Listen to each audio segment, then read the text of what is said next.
If you want to come to Thanksgiving this year, you can help set up chairs and clear plates. We already hired professionals for everything else. That was how my daughter-in-law told me I was still allowed to exist in my own family. I was 62 years old, standing alone in my narrow kitchen in early November, holding a phone that suddenly felt heavier than my own bones. The turkey in the grocery store flyer on the counter stared back at me, golden and perfect, mocking me with a life that no longer included a seat at the table. My name is Eleanor Whitmore. For most of my life, I believed endurance was love. I believed silence was grace. I believed that if I kept my head down and my voice soft, I would earn my place back. I was wrong. Eleanor?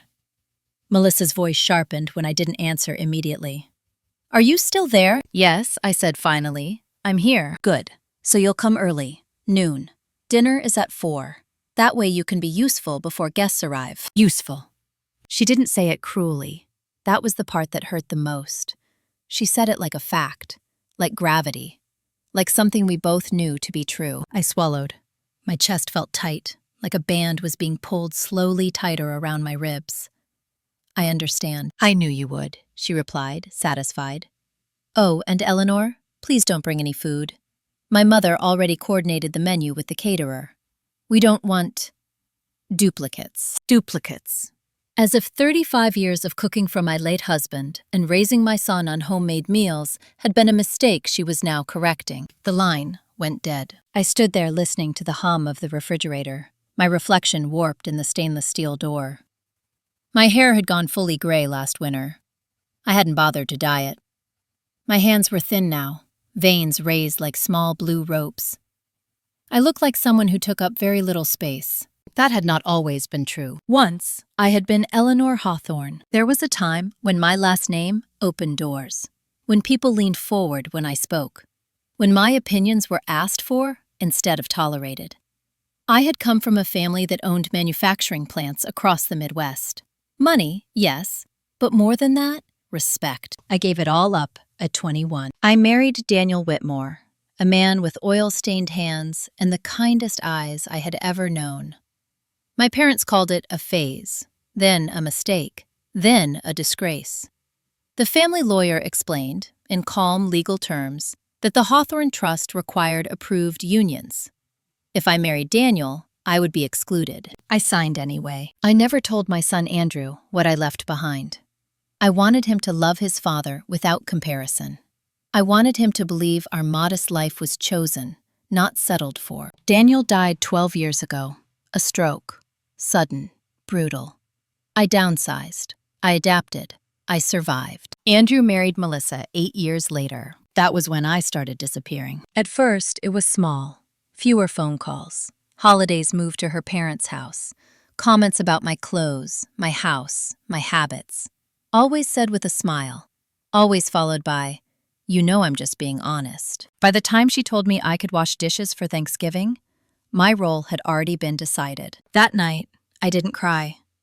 I made tea and sat at the small table by the window, watching the streetlight flicker on. Somewhere inside me, something shifted. Not loudly, not dramatically, but it shifted. The next morning, a cream-colored envelope waited in my mailbox. Heavy paper. My full name written in careful ink. Eleanor Hawthorne Whitmore. No one had written my full name in decades. The return address belonged to a law firm in Savannah, Georgia. Hawthorne and Bell, LLP. My hands began to shake. I didn't know yet that this letter was the first crack in the life that had been built on my silence.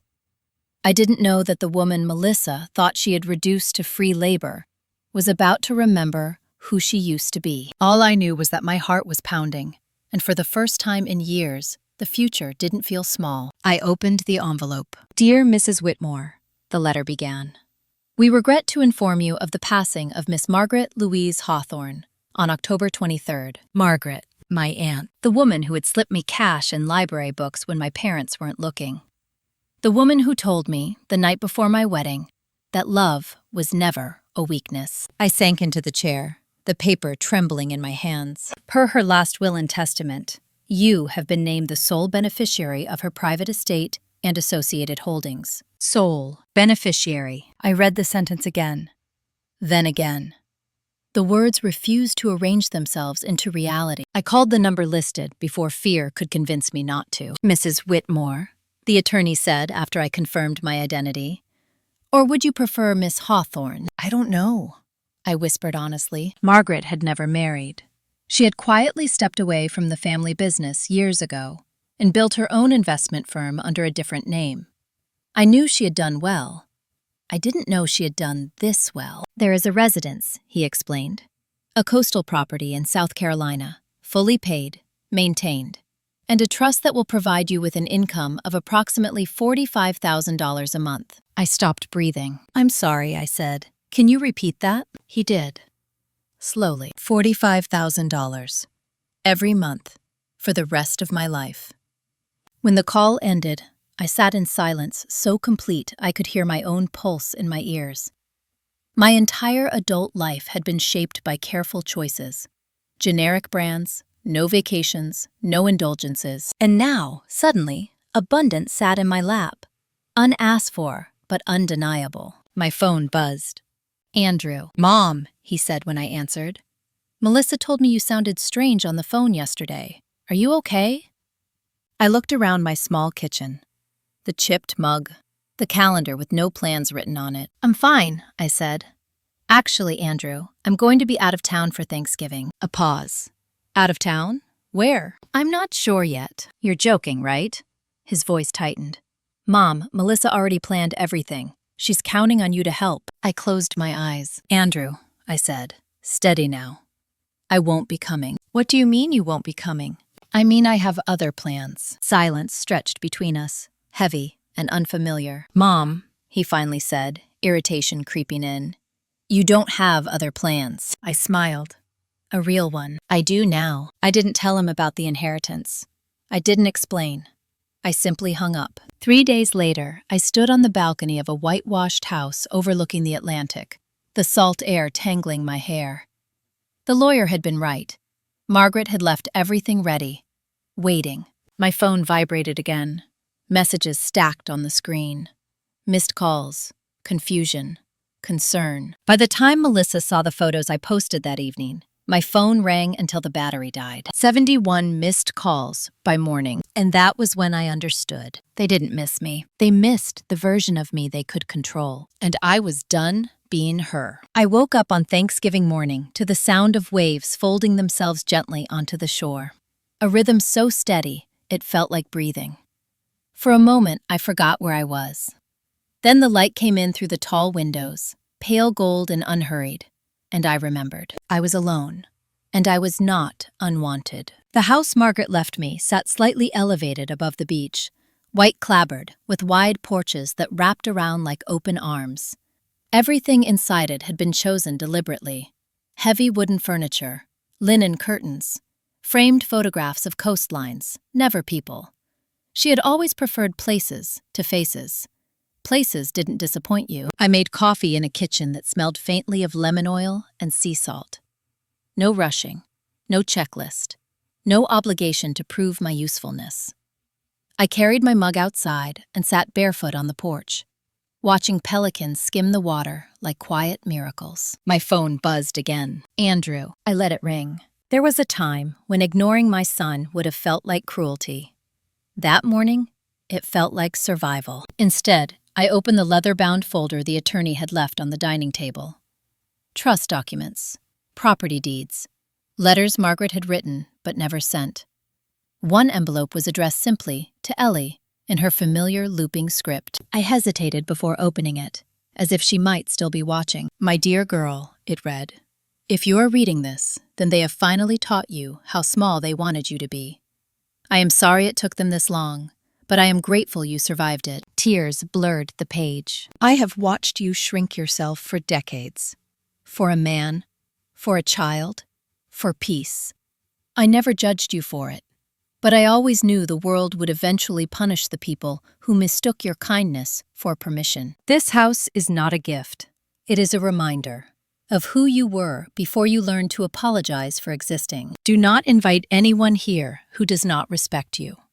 Do not explain yourself to people who benefit from your silence.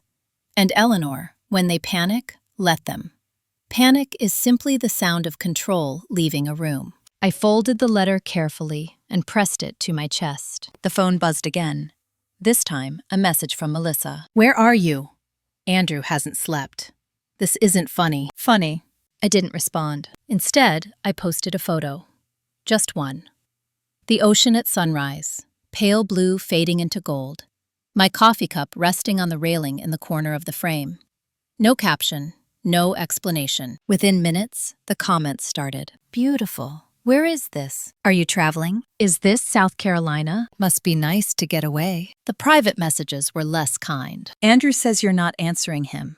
That's cruel. You know he worries about you." Melissa is beside herself. I turned the phone face down. An hour later, the doorbell rang. I startled. No one knew I was here. No one should. Through the window, I saw a uniform. The sheriff's department. My stomach dropped. I opened the door slowly. "Mrs. Whitmore?" the officer asked, polite but firm. "We received a request for a wellness check. Your family is concerned." Concerned. The word tasted bitter. "I'm perfectly fine," I said evenly. "I'm on vacation." "Your son says this behavior is unusual," he replied. "Sudden travel, not answering calls, posting cryptic photos." I met his eyes. "Is it illegal for a woman my age to take a vacation without permission?" He shifted, uncomfortable. "No, ma'am. But he's worried someone may be influencing you." Influencing me. I thought of Melissa's voice. Sharp, controlled, certain of her authority. "I am alone," I said. "I am safe, and I am not missing." After a moment, he nodded. "I'll note that." When the door closed, my hands were shaking. They had escalated. And that meant one thing. They were afraid. The next call came from a number I didn't recognize, but I knew who it was before I answered. "Eleanor," Melissa said, dropping all pretense. "What are you doing?" I sat at the dining table, sunlight pooling across the wood like spilled honey. "Good morning to you, too." "This isn't cute," she snapped. "You disappearing, posting photos, not answering Andrew. He filed a wellness check because you scared him." "I didn't scare him," I said calmly.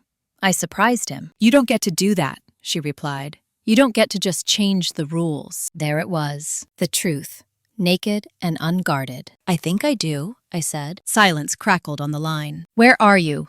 she demanded. "I'm traveling." "With what money?" she shot back. "Because last month you were worried about your heating bill." I smiled, though she couldn't see it.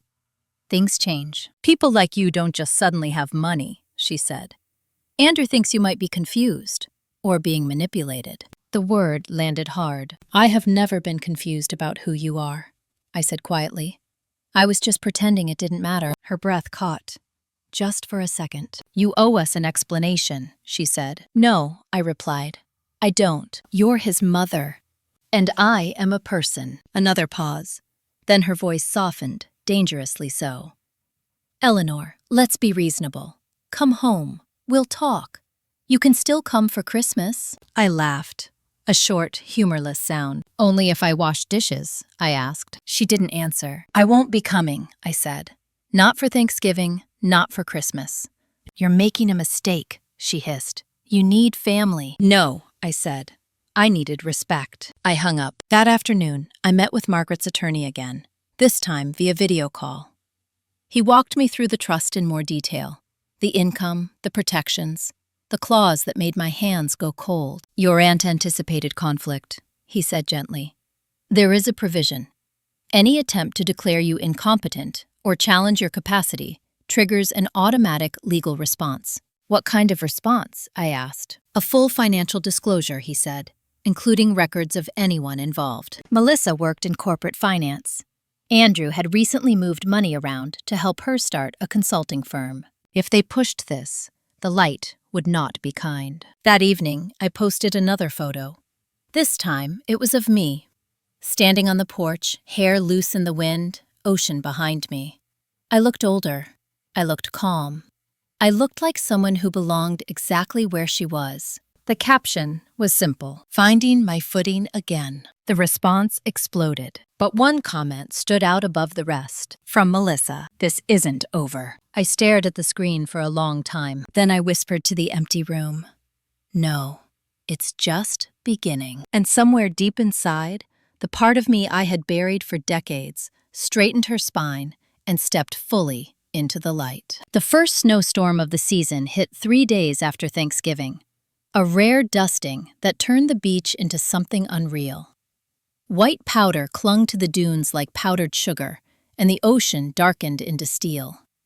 I wrapped myself in a thick sweater from one of Margaret's closets and watched the weather roll in, feeling strangely calm. That calm didn't last. My phone lit up just after noon. Andrew again. I let it ring until it stopped, then listened to the voicemail. "Mom," his voice said, strained and thin. "Melissa is saying things I don't like. She thinks you're trying to punish us. I don't understand what's happening. Please call me." I waited an hour before calling him back. Not out of cruelty, out of clarity. I needed to hear him without the panic bleeding through. "Mom," he answered immediately. "Where have you been?" "Living," I said. "Sit down, Andrew." He exhaled shakily. "Melissa is worried. She thinks you're being influenced. She wants us to talk to a lawyer." There it was. The word landed exactly where Margaret's attorney had warned it would. "A lawyer for what?" I asked. "To make sure you're protected," he said. "She thinks this inheritance might not be real." "And what do you think?" I asked. Silence. "That tells me everything," I said softly. "Mom, this is all so sudden," he said. "You vanished. You're posting photos like a different person. You won't answer questions." "I didn't vanish," I replied. "I stepped out of the role you assigned me." "That's not fair." Neither was telling me I could earn my seat at Thanksgiving by washing dishes. He flinched. I could hear it in his breathing. "She didn't mean it like that." "She did," I said. "And you let her." Another pause. Longer this time. "She wants to fly out," he said finally. "To see you. To make sure you're okay." My stomach tightened.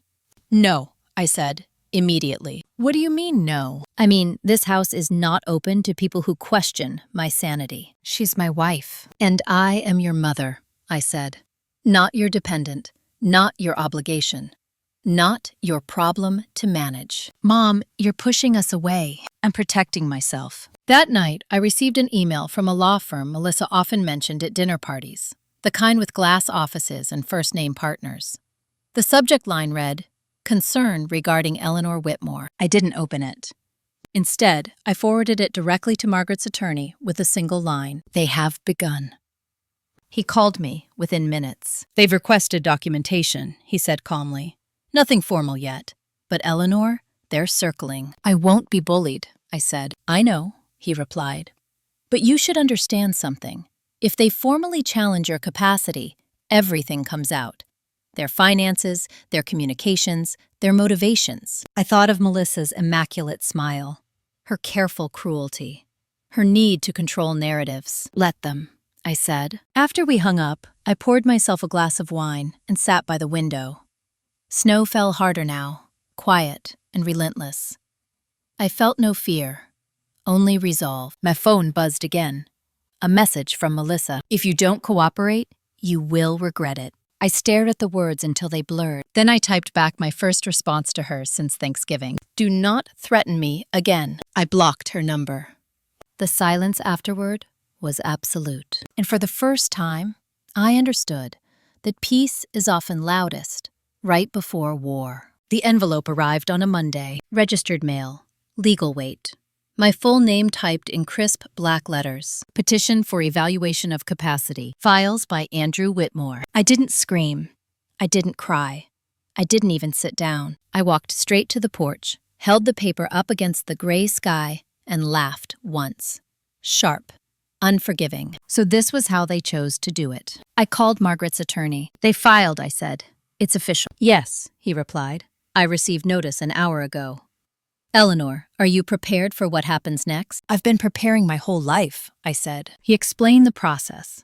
A judge, a court-appointed evaluator, financial disclosures, sworn statements. "And the countermeasures?" I asked. "They trigger automatically," he said. "The trust demands transparency from anyone challenging you. Bank records, business dealings, tax filings." Melissa's consulting firm was less than 2 years old. Andrew had co-signed several transfers. Loans disguised as gifts, gifts disguised as investments. "I don't want to destroy my son," I said quietly. "You're not," he replied. You're forcing him to choose. That afternoon, I posted nothing. No photos, no quotes. I disappeared completely. The next morning, the messages flooded in. Andrew, frantic. Melissa, unblocked through email now. Mutual friends suddenly concerned. One message stopped me cold. From Andrew. She told me you're doing this to punish us. Is that true? I closed my eyes. No, I typed back. I'm doing this because I deserve dignity. There was no response. 2 days later, I received another envelope. This one from the court. A date, a time, a name. Judge Caroline M. Hayes. I knew that name. Margaret had once told me about her. A woman who had made her reputation protecting older women from predatory families, who saw through manipulation like glass. I smiled. The hearing was set for the second week of December. Christmas was coming, and with it, the truth. That night, as I sat by the fire, I realized something that made my breath catch. This was no longer about inheritance. This was about power. And for the first time since I had been 21 years old, I was no longer giving mine away. The evaluation took place in my own living room, 3 days before the court hearing. Dr. Leonard Brooks arrived precisely at 10 in the morning. A tall man in his late 50s, with wire-rimmed glasses and the careful neutrality of someone trained not to flinch. He carried a leather briefcase and an expression that said he had seen every version of family betrayal imaginable. Mrs. Whitmore, he said, shaking my hand firmly, thank you for agreeing to this. As if I had a choice, I replied, offering him coffee. He smiled faintly. You always have a choice. Most people just don't realize it. We sat across from each other at the long dining table Margaret had once used to write letters she never sent. The ocean was loud that morning, waves crashing hard against the shore, as if punctuating every question. He asked about my childhood, my education, my marriage, my finances, my daily routine. He asked me to subtract numbers in my head, to recall dates, to explain recent decisions. I answered everything calmly, clearly, without rushing. Halfway through, he closed his notebook and leaned back. Mrs. Whitmore, he said gently, do you know why your family believes you are incapable of managing your own affairs? Yes, I said, because I stopped behaving the way they preferred. His eyes sharpened. Go on. For years, I made myself small so they wouldn't have to feel guilty, I continued. I accepted being excluded, dismissed, spoken to like hired help. When I stopped doing that, it frightened them. He nodded slowly.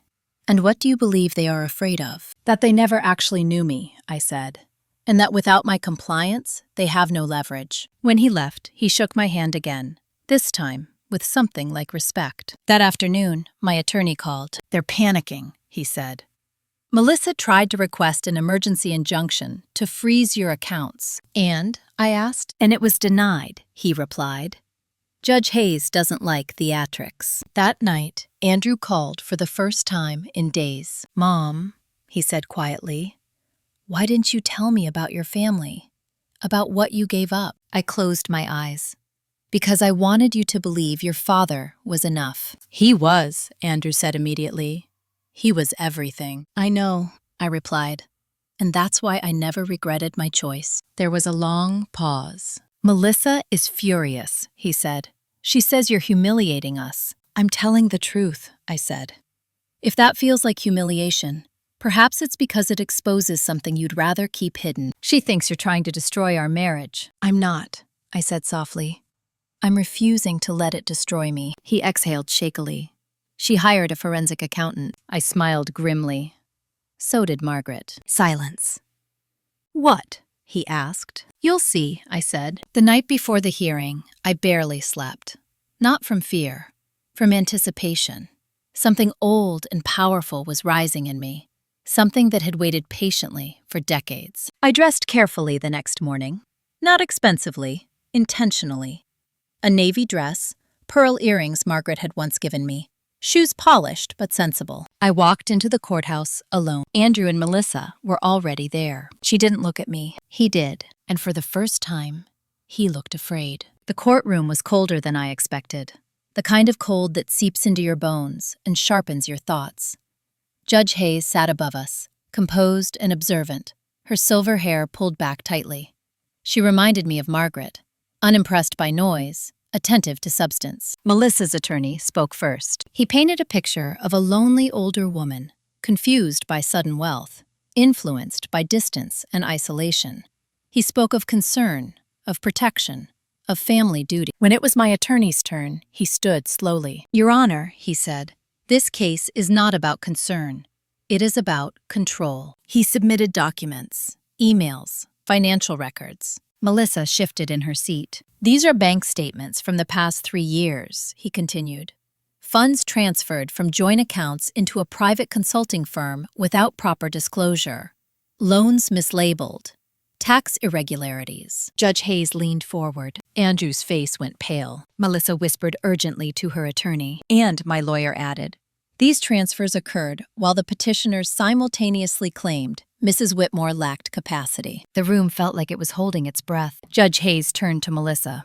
"Mrs. Whitmore," she said sharply, "do you believe financial manipulation is evidence of sound judgment?" Melissa opened her mouth, closed it, opened it again. "I was protecting my family," she said finally. "By threatening an elderly woman," the judge replied coolly.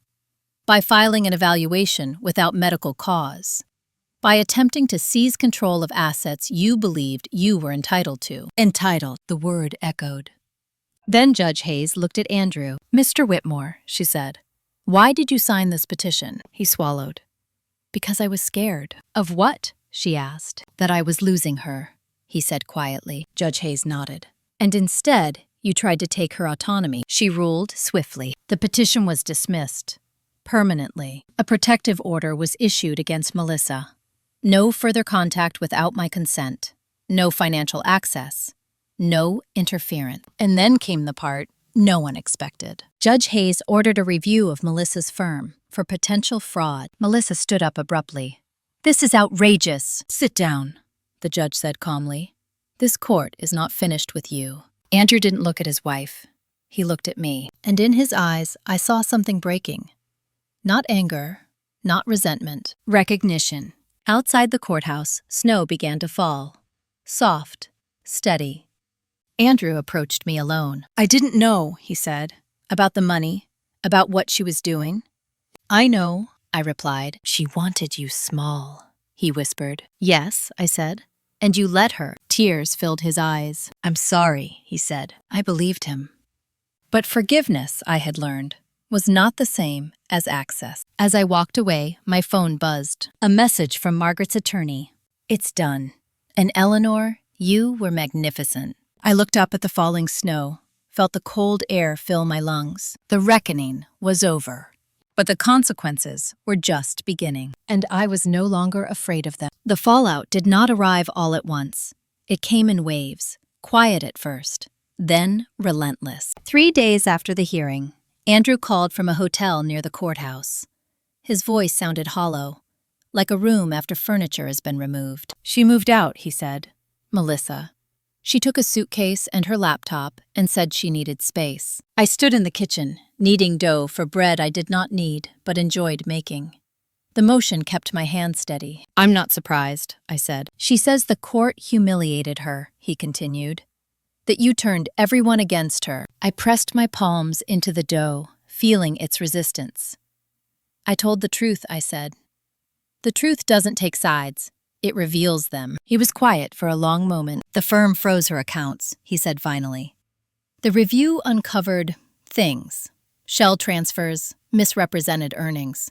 She was using my name to secure lines of credit." My chest tightened, not with triumph, with grief. "I never wanted this for you," I said. "I know," he replied, "but I needed it." After the call, I sat at the table and watched the late afternoon light slant across the floor.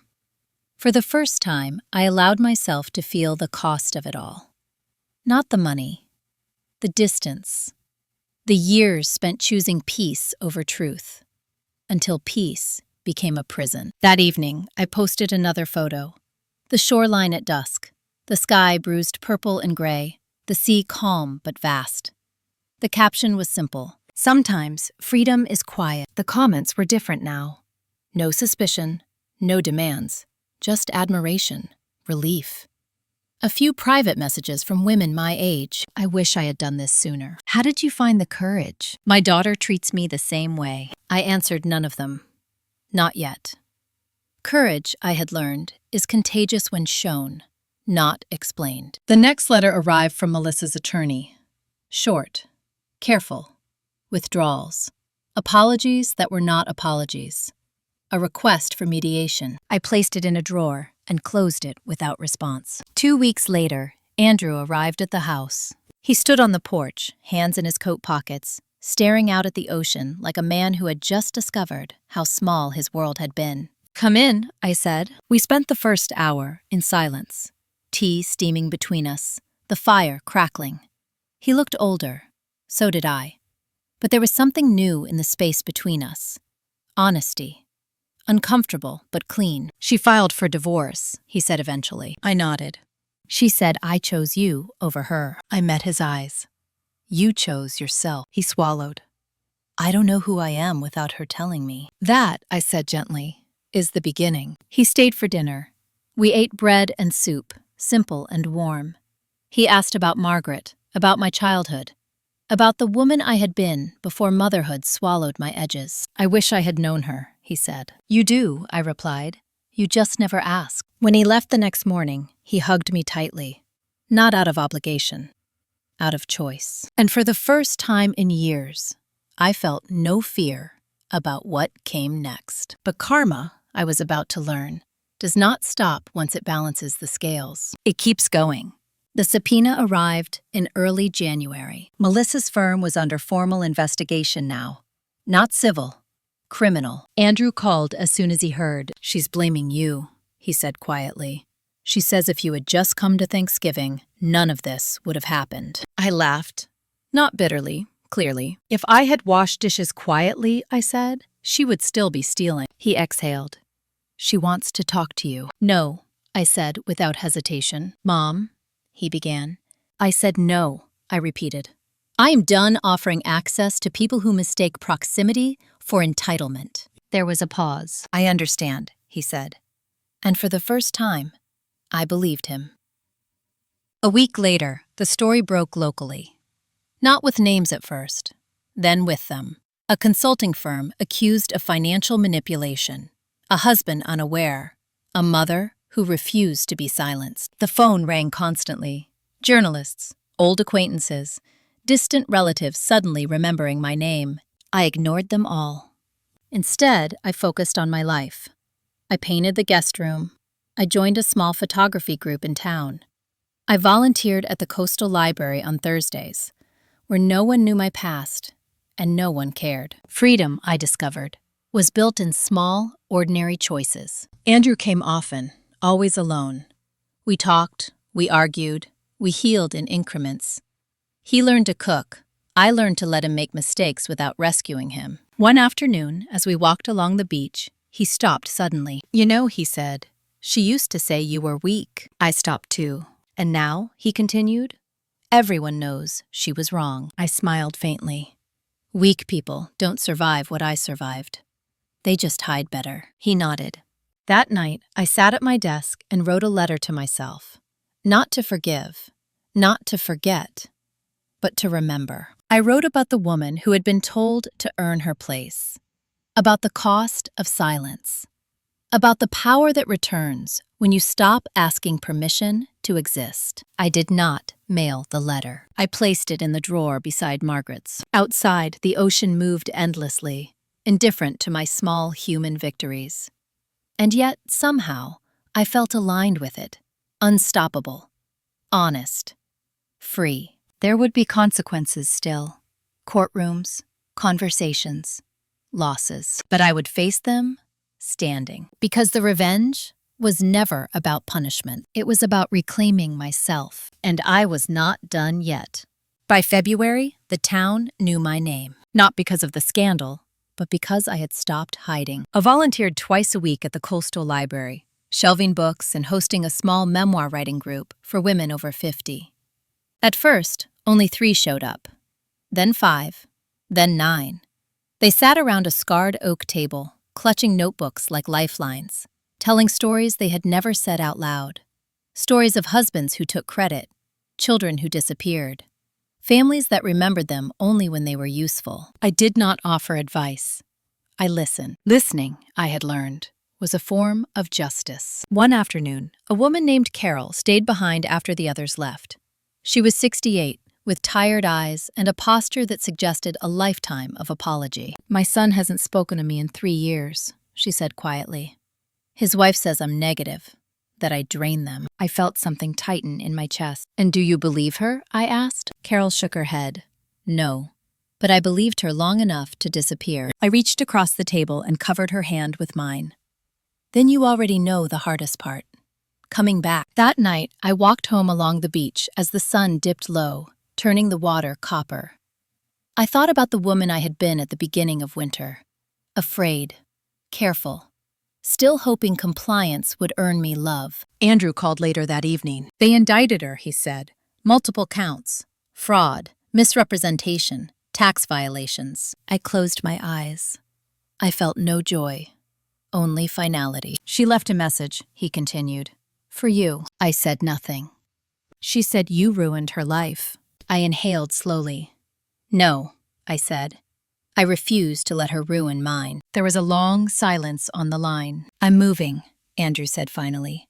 "Out of the house. Somewhere smaller. I need to learn how to live without hiding behind someone else's ambition." "I'm glad," I replied, and I meant it. Later that week, an envelope arrived, addressed in Margaret's handwriting. It had been delayed, tucked away in the law firm's archives. Inside was a single sheet of paper. "You were never meant to be quiet, Ellie. You were meant to be sovereign." I pressed the paper flat and laughed softly.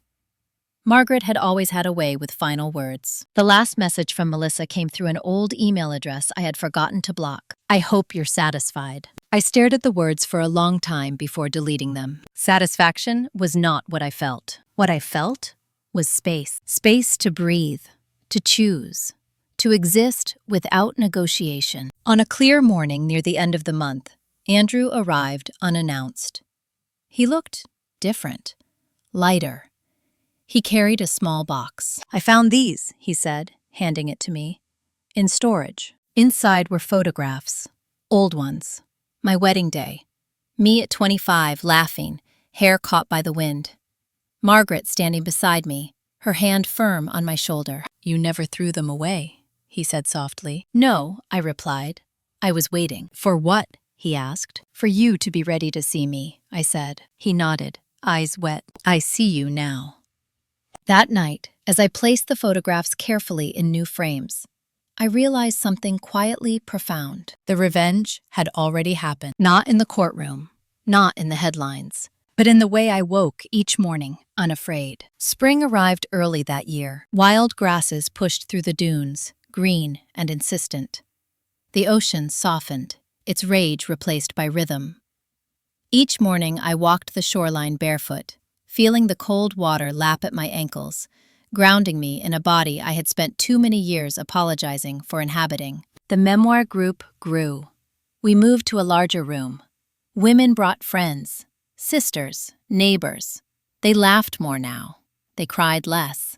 They wrote about kitchens and courtrooms and quiet betrayals that never made headlines, but shaped entire lives. One afternoon, Carol read aloud a paragraph about the day she stopped calling her son.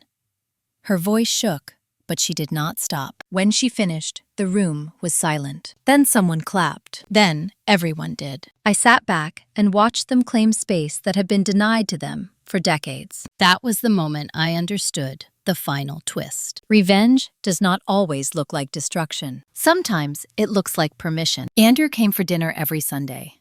We cooked together. Sometimes we argued. Sometimes we sat in silence.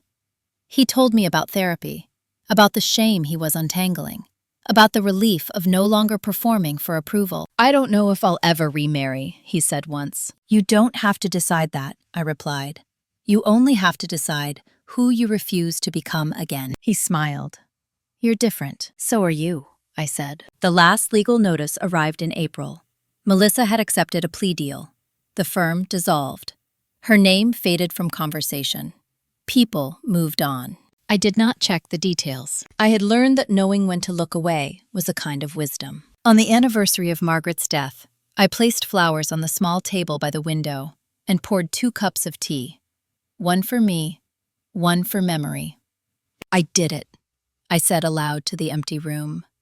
I came back. The wind moved through the open door, lifting the curtains like a breath. That evening, I posted one final photo. Not of the ocean, not of the house. It was a photograph of my hands resting on a notebook, sunlight warming my skin. On the page were the words I had written that morning. I am no longer asking to belong. The response was immediate. Women sharing their own stories. Messages of gratitude. Confessions whispered through screens. I replied to one comment only. What would you do if you stopped shrinking? Then I closed the laptop because the story was no longer just mine. If this story spoke to you, if you have ever been excluded, diminished, or told to earn your worth, I invite you to like this video, share your story in the comments, and subscribe to this channel. You are not alone. And it is never too late to take your life back.